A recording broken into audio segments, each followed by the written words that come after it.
Literally না মুখ দিয়ে ধোঁয়া বেরোচ্ছে প্রচন্ড রকম।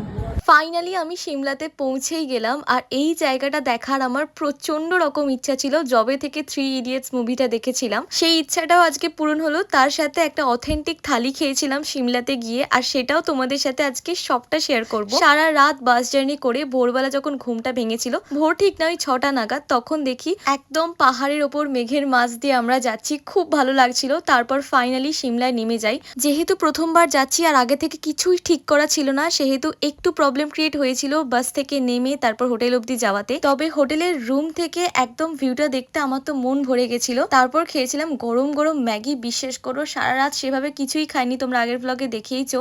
তারপর এই ম্যাগিটা খেতে না জাস্ট অমৃত ফিল হচ্ছিল। তারপর টানা একটা ঘুম দিয়েছিলাম, আর ঘুম দিয়েই আমি একেবারে রেডি হয়ে নিয়েছিলাম। তোমরা জানোই যে জুডিও থেকে এই ফিক্সারটা কিনেছিলাম আমি, বাট এই ফিক্সারটা আমার যা কাজে দিয়েছে সিমলা বা দিল্লিতে ঘুরে তোমরা ভাবতে পারবে না। আমি না গেট রেডি উইথ মিও শুট করেছিলাম, বাট সেটা আমি আলাদা করে পোস্ট করব। আর এই ছিল আমার হোটেল, আর হোটেল সম্পর্কে পুরো ডিটেলস আমি ভিডিও করেছি, খুব তাড়াতাড়ি আমি সেটাও পোস্ট করব সেপারেটলি। আর জাস্ট এখানকার ভিউটা দেখো। প্রায় 2 বছর পর পাহাড়ে আসছি। পাহাড় আমার প্রচণ্ড ভালো লাগে, মানে এত ভালো লাগে আমি বলে বোঝাতে পারবো না। আর এবারের অনুভূতিটা তো একদমই আলাদা, মানে একেবারে অন্যরকম এক্সপিরিয়েন্স যাকে বলে। তখন বাজে ওই ধরো দুপুর 12টা 12:30 মতো। ম্যাল রোডের দিকে হাঁটছিলাম, কারণ এখানে প্রচুর প্রচুর ক্যাফে আছে, রেস্টুরেন্ট আছে, সব কিছু আছে। তো ভাবছিলাম কোথায় একটা ভালো খাবার খাবো। বিশেষ করে আমি এখানে ভাত খুঁজছিলাম, মানে কোনো একটা হোটেল যেখানে ভাত রুটি এসব জিনিসপত্র পাওয়া যায়। 1 দিন 2 দিন মাত্র ভাত খাইনি, তাতেই আমার মাথা ব্যথা পাগল হয়ে গেছে যে আমার ভাত খেতে হবে। আমি ভাত খেতে এতটাই ভালোবাসি। যাই হোক, এখানে হেঁটে হেঁটে যাচ্ছিলাম, আর এই রাস্তাটায় আশেপাশে প্রচুর দোকানপাট আছে। তোমরা এলে এই রাস্তার এই আশেপাশের দোকানগুলো থেকে কেনাকাটা করতে পারো। আর এই জায়গায় হোটেলটা পেয়ে গিয়ে আমার যে এত খুশি লেগেছে।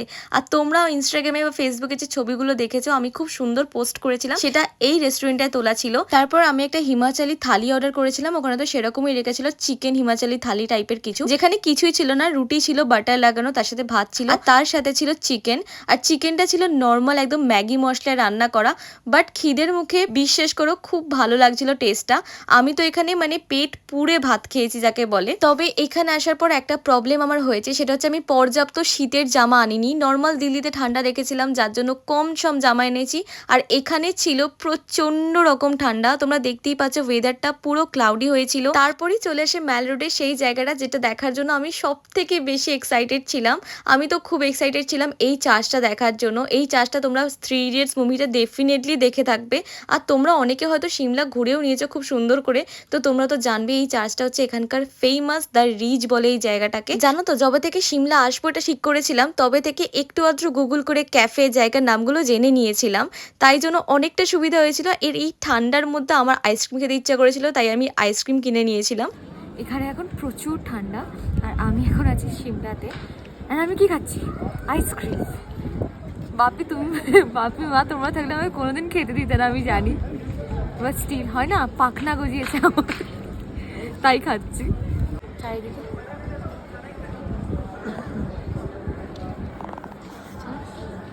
জাস্ট অবস্থাটা দেখো। লিটারালি না মুখ দিয়ে ধোঁয়া বেরোচ্ছে প্রচন্ড রকম। আইসক্রিম খেতে খেতেই ওখানে প্রায় 2 ঘন্টা মতো বসেছিলাম, এত ভালো লাগছিল।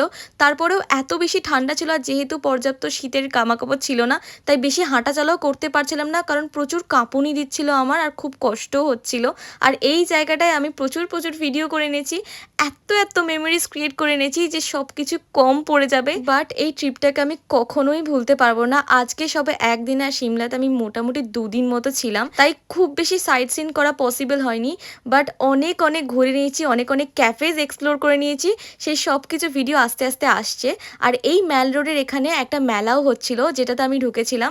এটা হচ্ছে খাদি মেলা সম্ভবত। আর এখানে হিমাচল প্রদেশের অনেক রকম পোশাক, অনেক রকম হাতে তৈরি জিনিস, তার সাথে অনেক রকম খাবারের জিনিসও ছিল, যেমন আচার, মধু, এইসব। আমি তো গিয়ে জায়গাটাকে পুরো ঘেটে ঘুটে এক্সপ্লোর করে নিয়েছিলাম। দুপুর অবধি আমি এইগুলি এক্সপ্লোর করেছিলাম। এরপর ম্যাল রোডে আরেকটা দিকে গেছিলাম, যে ব্লগটা তোমরা কালকের পার্টে দেখতে পাবে। তার কারণ হচ্ছে একটা ব্লগে এত কিছু দেওয়া সম্ভব হচ্ছে না। দেখা হচ্ছে নেক্সট ব্লগে। Tata, by.